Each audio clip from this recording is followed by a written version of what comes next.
Hi guys, welcome back on This Is How We Do It, making spicy tuna rolls today. Kids have been asking for those, so we have seaweed paper, a mat, cutting boards, some tuna that looks really nice actually, just a frozen block that we thawed out, rice, some seaweed, or sesame seeds, panko mix to give it texture, and some spicy mayonnaise, salt and pepper.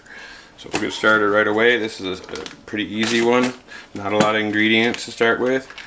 I'm going to get that out of the bag and rinse it off real quick, so all that blood on there, or juice, whatever it may be. Tuna's a little bit harder to deal with. These white line veins in here you see coming down, they are chewy and they're stringy, and if you buy really good tuna you won't have that. But when you're getting just regular tuna like this out of the grocery store that's been frozen, it's a lower grade, so it does have those veins. So what I usually do is I just scrape them down to make sure I'm not getting those veins. You see those strings coming out? They're getting cut up and disappearing. If they get real big, I can actually keep scraping and they'll come out in pieces. So I'm keep pulling down backwards on them. And you can start to see some of those strings, how thick they are right there coming down, but I'm kind of oozing the meat out of that. And then when it gets to this part where it's really thick, I'm just going to push down and kind of mash it. It's kind of we're going to be mixing it up anyway, so the mashing of it won't matter. We're not leaving them in whole pieces. So when you get to those, just scrape them off. If you push not too hard, it'll take the meat off in between them. And just squish them out like a ketchup packet. And then you'll get the meat out of there and without all those veins. There usually aren't too many, but it is a little more work than doing salmon. But I like spicy tuna better than I do spicy salmon, so I like the work on it. It's worth it to me. Almost there. You can see I'm getting some pretty thick stuff here now with a lot of that white in there.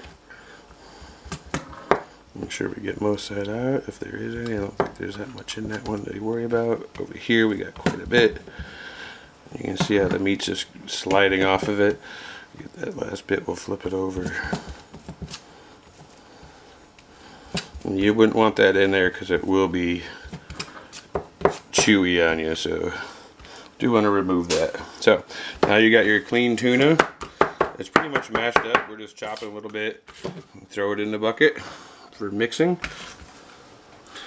At this point, I know we're eating raw tuna, but we're still going to change the cutting board and clean it up, so there's another cutting board ready to go. I'm going to do about, for this little bit of meat I got here, it's like 4 ounces, we're just going to do a tablespoon of spicy mayonnaise and about a tablespoon of panko. And panko is like a little breadcrumbs, still crunchy, is my favorite. Yeah, they're kind of Long John Silver's little crispy things you get in the bottom. That's what they are. They don't have much flavor, but they are kind of good. Yeah, these are just Chinese, so Japanese style. Salt, pepper.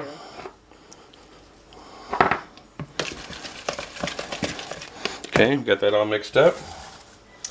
We're going to lay down our sushi paper so that your cut lines are where you're going to cut. Your seaweed's running this way, and we're going to put the rice on that side of it, in that direction. Scoop out your rice. Again, you can see it sticking to my fingers. A lot of rinsing of hands when you're doing this because it does start getting sticky on you. But you kind of need that to do what we're doing. Just make it look nice, and you can put it as thick or thin. We like ours thin, so we're going to keep it that way. I'm going to use my sushi mat wrapped here and push down, make it flat.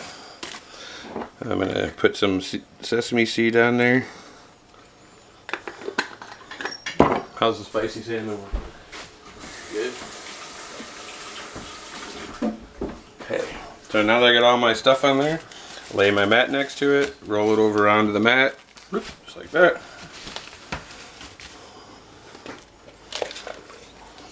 And then we're going to put the tuna in there. That was enough for one giant roll, so we'll do one giant roll. A 1/4 pound sushi roll. That is a roll. So now when I do my spicy tuna, rinse my fingers there. There's nothing, I didn't put any other veggies in there to give it any texture. So what I like to do with that is take the panko and you make a layer, like a little row of panko in there. And it gives it a little crunchy layer. It doesn't really add any flavor, but it's pretty cool and tastes good.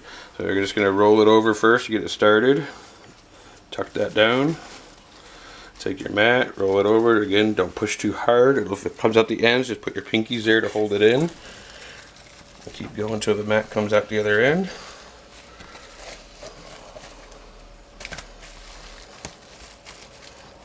And then we should have a supersized silver dollar size roll of all meat. Yep. And you can use your mat to make shapes, like push down the middle to make square, or some people will do triangles. I'm going to do round today, but you can get really fancy with the shapes. And you're going to do a pull through, roll it around.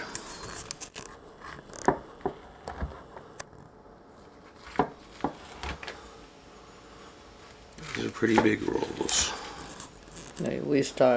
We try to cut them really thin still, so That one's going to for be the tough. kids. That's alright, that's my size of roll. Okay, we got her in there.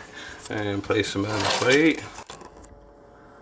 Oh, I got my two little end pieces.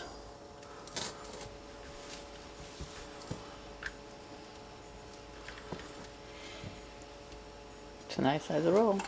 And there's a spicy, quarter-pound spicy tuna roll. Thank you for watching. Hope you enjoyed This Is How We Do It. I'm making an easy, spicy tuna roll. Click subscribe and like and watch more videos. Thank you very much. Bye-bye.